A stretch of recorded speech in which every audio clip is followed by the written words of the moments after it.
संसार के भोगों को छोड़ करके जो भजन में लगता है बहुत बुद्धिमान होता है। आप एक शब्द बोलोगे हम तुरंत पकड़ लेंगे उसे, और उस शब्द को हम ऐसे नहीं उसमें घुस के उसका पूरा राज जानेंगे। साधु महात्माओं की बुद्धि ऐसे मत समझो कि छोटी बुद्धि होती है। आप जरा सा बोले हम तुम्हारी पूरी हिस्ट्री समझ गए कि तुम क्या हो। जरा सी बात की तो समझ में आ गया तुम्हारा अध्यात्म कितना, तुम्हारा परमार्थ कितना, तुम भ्रष्ट कितने हो, तुम कैसे चलते हो।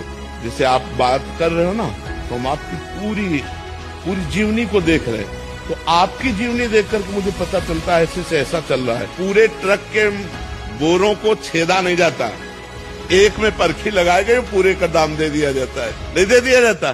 तुलसी को एकादशी को जल चढ़ा सकते हैं? हाँ, एकादशी को चढ़ा सकते हैं। द्वादशी के दिन केवल तुलसी जी का स्पर्श मत करना। द्वादशी के दिन ना तो पत्ता छुए और न तुलसी जी का स्पर्श करे द्वादशी के दिन। और किसी दिन भी जल चढ़ा दे, सब सेवा करे। माया में जितने भी भोग हैं, भोगों को भोगते हुए अगर हम चलें तो आग में घी डालते रहोगे, बुझेगी कभी? है बुझाना है तो पहले घी डालना बंद करो, तभी तो चलेगा। ऐसे गाल फुलाओ और हंसो, हंस सकते हो? हंसोगे तो गाल नहीं फूलेगा, गाल फूलेगे तो हंसोगे। एक संग नहीं होई भुआलू, हसब ठठावब फुलवब गालू। जैसे खूब ठहाका मार के हंसना और गाल फुला लेना एक साथ नहीं हो सकता। ऐसे विषय भोगों का भोग भोगते हुए परमात्मा प्राप्ति नहीं। कौन सी विषय भोग नहीं भोग जिससे भगवत प्राप्ति? धर्म विरुद्ध विषय भोग न भोगे, धर्म युक्त भोगे। जैसे अभी ब्याह हुआ, हाँ हो गया तो बस अपनी पत्नी से अनुराग रखो, मेहनत की कमाई से अपना भरण पोषण करो, माता पिता गुरुजनों को भगवान का स्वरूप समझो, कोई नशा न करो, कोई गंदे आचरण न करो, नाम जप करो, चले जाओगे भगवान के मार्ग में, आगे बढ़ जाओगे। भी अपने मुख से राधा नाम, राधा राधा राधा राधा राधा। आपकी तरह महान वक्ता बनना चाहते हैं, कैसे बने? हम कोई सीख के वक्ता बने हैं क्या? हम कोई प्रवचन सीखे थोड़ी कहीं क्लास में जाके कि प्रवचन सीखे। अच्छा 9 पढ़े, बचपन से गंगा किनारे भजन करते रहे। अब वृंदावन में आए हो, भगवान ने ऐसा सहयोग दे दिया, तो अब जो अनुभव की बात है वो हम तुम्हें बता देते। हम कोई प्रवचन करता थोड़ी है।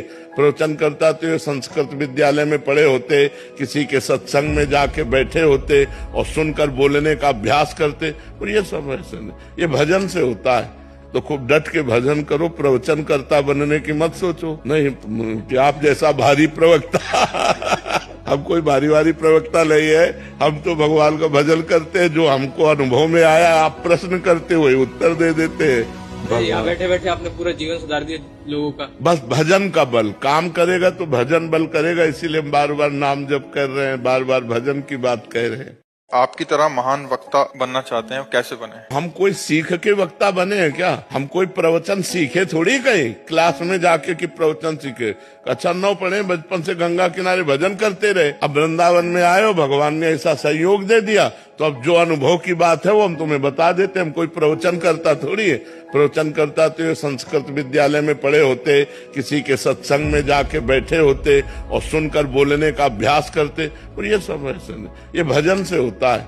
तो खूब डट के भजन करो, प्रवचन करता बनने की मत सोचो। नहीं कि आप जैसा भारी प्रवक्ता हम कोई भारी प्रवक्ता नहीं है। हम तो भगवान का भजन करते हैं, जो हमको अनुभव में आया। आप प्रश्न करते हुए उत्तर दे देते हैं।